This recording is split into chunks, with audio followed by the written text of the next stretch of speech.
What's going on, guys? Wei Ko and Constant Kwong from Revolution here at the Revolution Watch Bar with the Moon Man in the background, which gives you a hint about what we want to talk about, and that is the Omega Speedmaster. Yes, that's right. Yeah. I mean, today is, we are diving deep into the Omega Speedmasters, and of course, with the help of my Omega Speedmaster expert Wei here, we're gonna go through some of the collection of his Speedmasters, but of course, the entirety of what the Speedmaster is about. We discussed in a past video how we felt that the era of hype is decidedly over. Right, yeah. And we've re-entered a neoclassical period of collecting where people are very much focused on authenticity. That's right. When it comes to authenticity, I think there is no chronograph that's more authentic than the Omega Speedmaster. That's right, yes. Why? Because in 1957 it became the first chronograph with a tachymeter on its bezel, but even more so because this was the watch that was selected by NASA to become the Moon watch, basically. Yes, the watch that went to the moon, which is, from a mythological perspective, incredible. I would say the most important thing for mankind, even still to today. And the other thing that's wonderful about the Omega Speedmaster is I think it's never lost its roots as a tool watch. That's right. And even though some very beautiful versions have been created, and we're going to go through a lot of them today from my personal collection, I think that it still resonates with this incredible sense of pragmatism as a tool watch. Would you agree? Right. Yes. It's even more relevant today, you know, nowadays, especially when we look at watch as a bit of like a collateral or something a bit more like a educational standpoint or something that's bound to human emotions. I think with all of this provenance, the Speedmaster is definitely, I would say, the top tier in terms of, you know, sports watches. Let's dive deep. Let's dive deep into my own personal Omega Speedmaster collection. The first watch I want to show you, Constant, is actually an homage to the very first Speedmaster ever created, which was the CK2915-1. Yes, that's right. That's right, yeah. So I can't afford a CK2915-1 because that's a very, very expensive watch. But I have what I think is the next best thing. And the incredible thing was in 2017, to celebrate the 60th anniversary of the Omega Speedmaster, Omega basically launched a completely faithful homage to the very original watch. And that's this watch right here. If I'm not mistaken, I think this was launched together as a trilogy. You have, of course, the Speedmaster, the Real Master, and the Seamaster. You're absolutely correct, sir. And actually, you could buy those watches as a box set of three, but they also sold the Speedmaster individually as well. Now, what was really cool about this watch was, when I say it's a faithful homage, Omega went to the length of actually doing a 3D scan of an original CK2915 and built a watch that was, in terms of proportion and detail, in terms of every single thing except for the movement, almost a precise homage to the original CK2915. And this is one of the amazing things about Omega. It gives the people what it wants. You know, there's so many watch brands that, like, as a collector, if only they were to do that, or if only they were to do this. But the great thing about Reinhold Eichelmann and Omega is they do exactly what customers want. Yes, that's right. And this was a wonderful example of that. You know, this is such a cool thing for Omega to do. It would be the equivalent of Porsche today decided that it wanted to create, like, an homage to the original 1955 356 Speedster. And it did a whole series of those cars, maybe just by powered with a more modern engine. That is just incredible. And the other thing that's kind of cool about this watch is that you can pick one up for not crazy money today. So I think this watch has a lot of value proposition, to be honest. And I think you can, if you want a 2915 or you just want a Speedmaster in general that has this kind of, you know, this vintage vibes. And I would say that, you know, you can go to the market and get one for pretty decent price. Yeah, I think it's still a very good value today. And what's cool about this watch also is that in some ways it was the precursor to when they decided to do a 3D scan of the caliber 321 and build it from scratch. So I think that that's really remarkable also. Now, let's go from that to my next Speedmaster, which from a historical perspective actually is the next Speedmaster. It is the CK2998. But again, this is not a vintage watch. This is a modern interpretation. That's right. Now, Constant, what I want to show you about this watch is that when we look at the CK2915, it's obviously a complete faithful homage to the original watch. You have the broad arrow hands, you have the ultra thin tachymeter on the bezel, and you have the pump pushers, and you have the exact same straight lug case. So when you look at the CK2998, the first thing you realize is that they decided to do a modern interpretation of that watch. That's right, Right? So you see here that you've got like a step dial, which is actually kind of funny because I always associate step dials with another brand, which we won't mention. Constant, why are you laughing? I mean, it's true. And I look at these these incredible colorways. You have this beautiful silver plus it's blue, beautiful, yeah. which to me is actually in some ways a precursor to the Snoopy 50th anniversary watch, that we're because gonna it's talk about almost later the on. same colors. So let's talk about the vintage cues that we see on this watch. Yes. It is a CK2998-3. Why do I say this? The Chronograph seconds hand is a lollipop hand. I love the fact that Omega decided to put it into this modern interpretation. But then what's really cool about this watch is if you look at this beautiful blue bezel, Yes. it's actually not metal, it's ceramic. Okay, wow, that's modern. And on top of that, the tachymeter scale is printed in loom.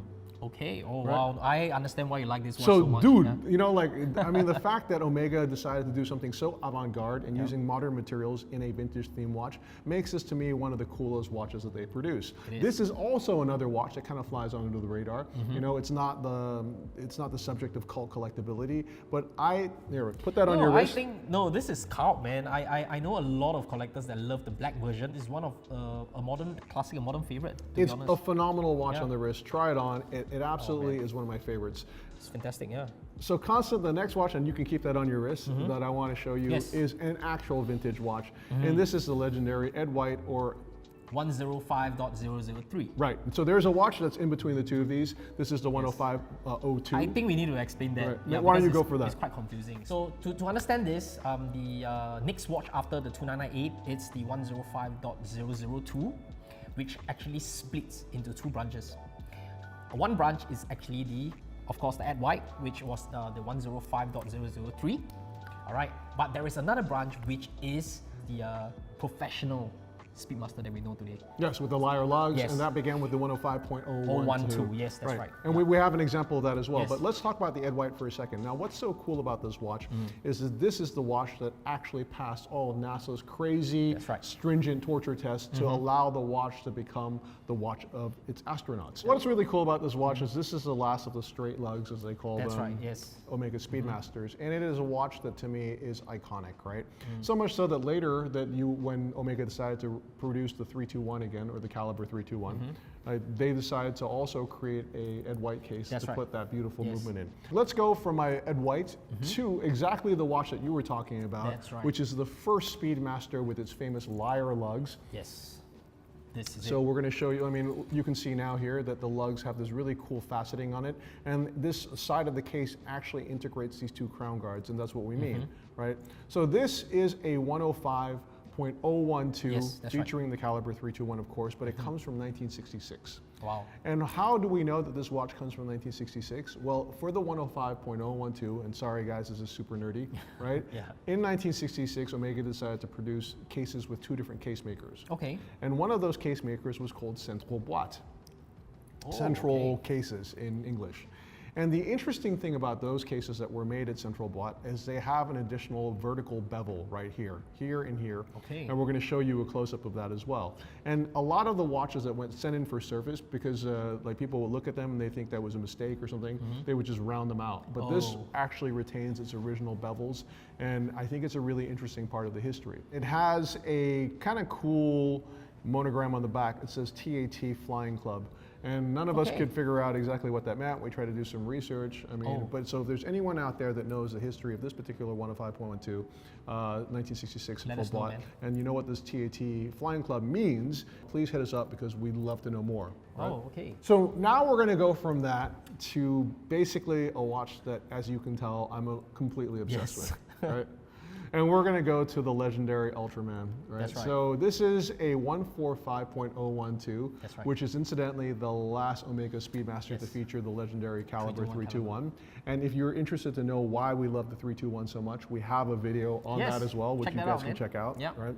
So this is a very special version of that watch, which has an extra long chronograph seconds hand that's in bright orange. Yes. So the thing that distinguishes an Ultraman are two things, essentially. This chronograph seconds hand is the longest chronograph seconds hand that they ever produced, and it goes almost touching the Rayhaut of the That's right. watch, right? Yep. And it's longer than any of the other like orange hands that you produce. There was also orange hands that were in, for example, the Mark II. Mark II. Yes. But actually, that chronograph seconds hand is shorter than Much that shorter. one. So if you try to stick that seconds hand on one of these watches to weird. create your own Ultraman, it doesn't work. Yeah. The other thing too that's really interesting about these watches is if you look at the dial under light, there's a slight silkiness to the texture of the dial that doesn't exist on the other references. It's just got a little bit, I don't know, of a silky, glossy texture to it. I guess as a guy that happens to have a few of these, you start to notice it after a while, right? Okay. But Constant, tell us why it's called the Ultraman.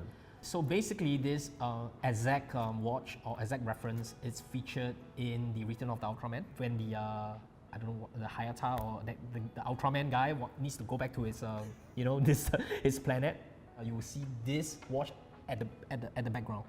This exact Omega Speedmaster at the background with the orange hand. Yes. Oh, okay. And that's why it is actually linked to the Ultraman. Yes. But it was not really actually linked to the Ultraman. It was just that they had this watch, they used it. Yeah, I mean, there's no understanding as to exactly how that watch ended up there. Why did they chose this watch? But it's just really cool looking. It is really cool, you know? yeah. I mean, it's just history, So, I guess, when it comes to vintage watches, this is the reference that I collect the most. Yes, So if I you can can see, clearly see Constant, I have actually 4 of them, to be honest. Okay, one three vintage Ultraman, right? Yes. That's So I'm going to show you this one in particular. This one is a really interesting one. So I got this watch from our friends Roy and Sasha Davidoff, who I guess we can comfortably say are the biggest vintage Omega Speedmaster That's right. They are experts the scholars for vintage and masters, definitely. Yes, exactly, and fanboys in the We're all world. crazy. Exactly. So this is a very interesting watch because it was delivered to Mexico City. And the reason that you can tell at first glance that it was delivered to Mexico City is it's wearing a Holzer AC bracelet, which looks a little bit like this kind of Jubilee style bracelet. So the difference between the flat link, okay. So the other two watches have flat link bracelets. This one has this bracelet. And the reason is that watches were delivered as watch heads only to Mexico due to some sort of law in terms of importing watches. Oh, that's interesting. And so the retailer there, Holzer AC or Holzer and Son, would spec these watches with these bracelets. And so that's why I like to call this watch not just an Ultraman, but in Spanish, El Hombre Ultra. Wow. So that's Ultraman Mexican? It's, yes, no, in Spanish, bro. Oh, sorry. Wow. Now, what's really cool about Omega is that from time to time it reaches into its past and it pulls off some really cool limited editions. That's right, yes. And so, Constant, tell us about the modern Ultraman. So, as I mentioned, the original Ultraman was featured in the Return of the Ultraman, and it's not exactly linked to Ultraman franchise, basically. So, in 2018, basically, Rainer Ascherman, the CEO of Omega, wanted to make a re-edition of the Ultraman, basically. They went to find the directors and the creators of the Return of the Ultraman and end up collaborating with this. So, in 2018, they released a 2,000-piece limited edition Return of the Ultraman watch, which is this piece here. And it's such a cool watch as well because it's got all these kind of cool hidden luminous signatures in there as well. Yeah. To be fair, like, you know, obviously I'm obsessed with Lume, but Omega got there way before I did. So like, so really kudos to Omega. I mean, Omega is just such an incredibly innovative company, even though it's so under the radar about that kind of thing as well. I love this watch. It's also cool that, again, Omega understands its history and understands what its customers love, and it created exactly what they wanted with this Omega Ultraman. right. So now let's go from that to the only yellow gold watch that I have in my Speedmaster collection. This is an original 145.022 BA69. That's BA right. is a designation for a gold watch, right? So this watch was really cool because it was created in 1969 to celebrate the Apollo 11. They successfully landed on the moon. And this is a really interesting one because this is the original 1,014 examples made.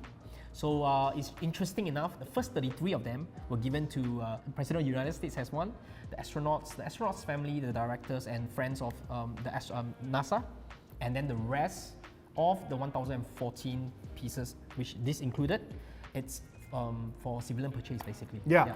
So this is a really interesting example of a watch that's not perfect, right? So it has a service bezel on it. So if you look at this burgundy bezel, it has a dot next to 90 as opposed to a dot over 90 on its tachymeter. That's right. But somehow it doesn't bother me, right? Like sometimes with vintage watches, you can get a little bit too obsessed with this stuff. Yeah. I mean, we want to be purists, but end of the day, I'm a vintage collector, right? I mean, you know this, but I think end of the day, in order to keep yourself contented and happy you know, you gotta always take vintage collecting with a pinch of salt. Correct. So the other thing that is technically incorrect about this watch also is that it's believed that the early ones of these watches actually have an oval O for the Omega signature, and then later watches have a circular O. But this is an early watch. This watch is number 81, and it has a circular O. So was the dial swapped at one point? I don't know, because if you look at the condition of the watch, and these watches actually age a lot if you wear them very frequently, because it's a yellow gold watch, right? The condition of the case, the condition of the pushers and crown, even the bracelet, which is usually the part that goes very wobbly fast, and even the dial, it is all very consistent. So I think that this watch probably is original, but it has a service bezel, but it doesn't bother me because I love wearing it. And of course, Omega created their own version of this watch later on, using their own proprietary gold called Moonshine Gold. Now, 1969 is an important year in Omega because this is when the Speedmaster switches movements. It no longer uses the caliber 321, which is based on the Lemania 2310.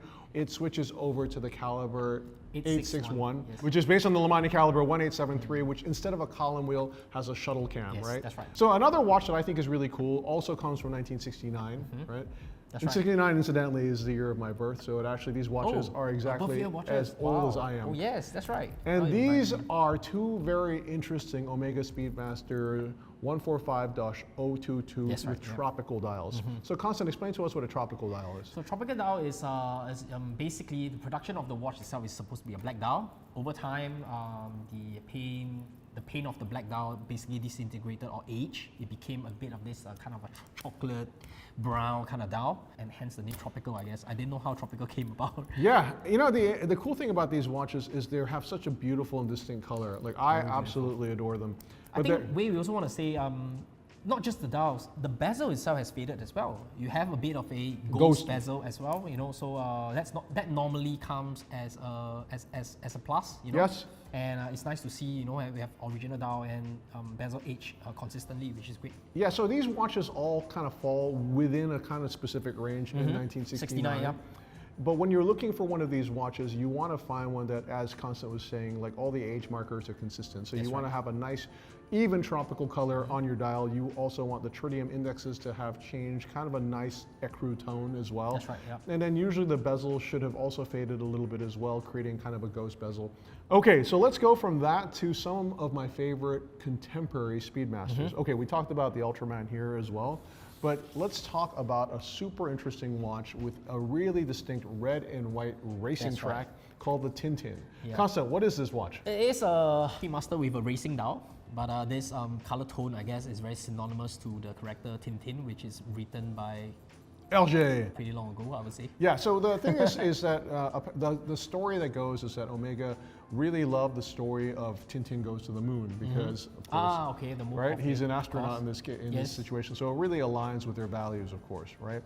And Tintin goes to the moon in a very distinct red rocket with a red and white checkerboard on the side, right? How the mythology goes is Omega planned to make these watches potentially with the rocket ship and also the stunning red and white racing track. Now, the talks with Hergé's estate fell through, and in the end, they were left with these dials. That's right. And Omega, in what year? 2013.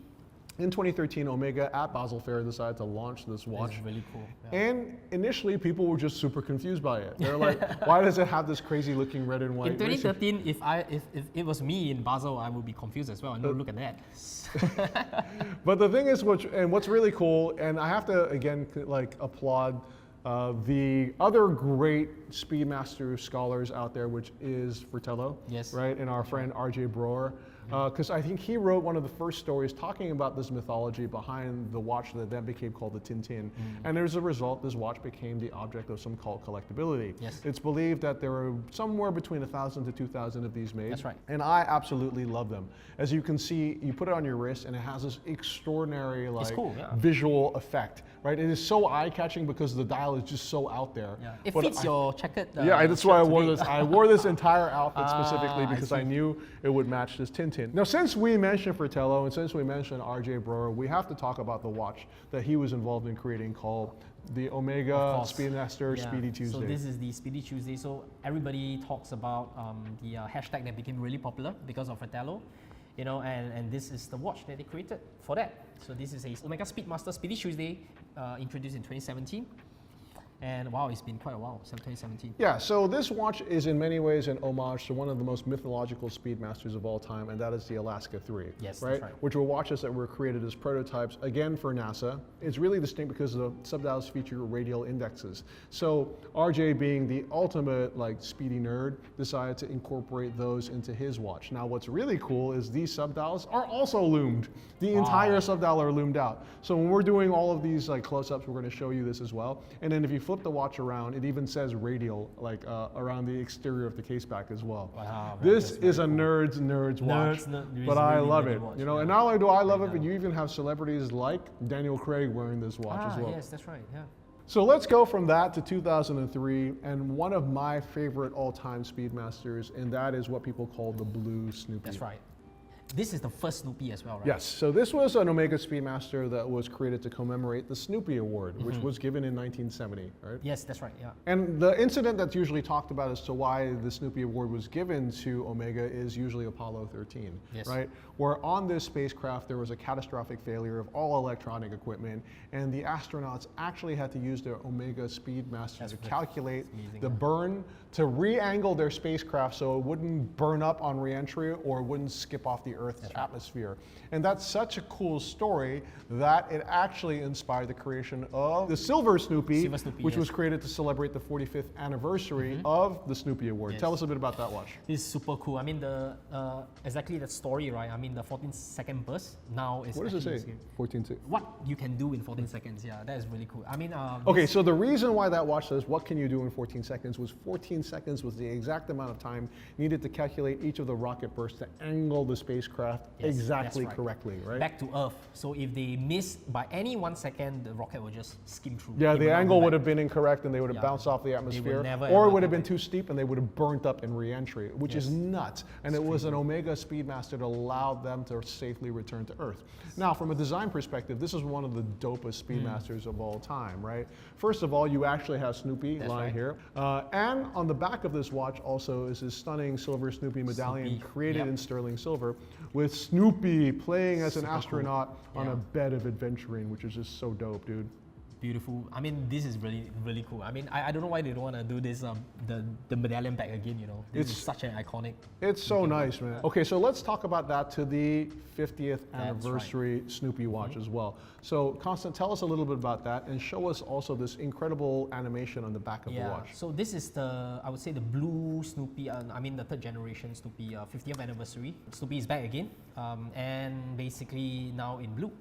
Right? Yes, so actually, if you look at the colorway of your watch and you look at the colorway of that watch, it's exactly the same. It's very similar, right? There's a real kind of like spiritual similarity there. That's right. Now, the difference is that the dial of that particular watch is made in sterling silver, which I think is very cool. Oh, wow. Yeah. I didn't know that, actually. Yes. Wow. And if you were to flip the watch around, you have what everyone is always talking about. It's pretty hard to get, to be honest. I mean, let me just put it out there because it's so desirable. But what's interesting is at the back you see the surface of the moon, and at the backdrop you see Earth. But what's interesting is if you start the chronograph, you will see Snoopy coming out with a rocket. In his spaceship, which is really cool. Now, it's really interesting also because what is happening here is that you have on both sides of the chronograph pinion, you have the seconds hand on the front, and then here you have the spaceship attached to that as well. And they're using this very kind of cool glass-like element there to make Snoopy's spaceship look like it's floating in space. So I really love this watch also. So guys, that concludes our conversation about my Speedmaster collection, a deep dive, as you will, and I know Constant wants to do more and more deep dives. That's right, yeah. And again, like for me, in the post-hype world, a world where we are now really interested in authenticity, I think there's no watch that's a greater example of that than the Omega Speedmaster. That's right, I truly agree. I mean, it's one of the modern icons, I would say, the watch that has the most provenance, and it actually ties to some of the biggest adventures of mankind. Collect your Speedies today, man. Thanks very much, guys. All right, appreciate it. Bye.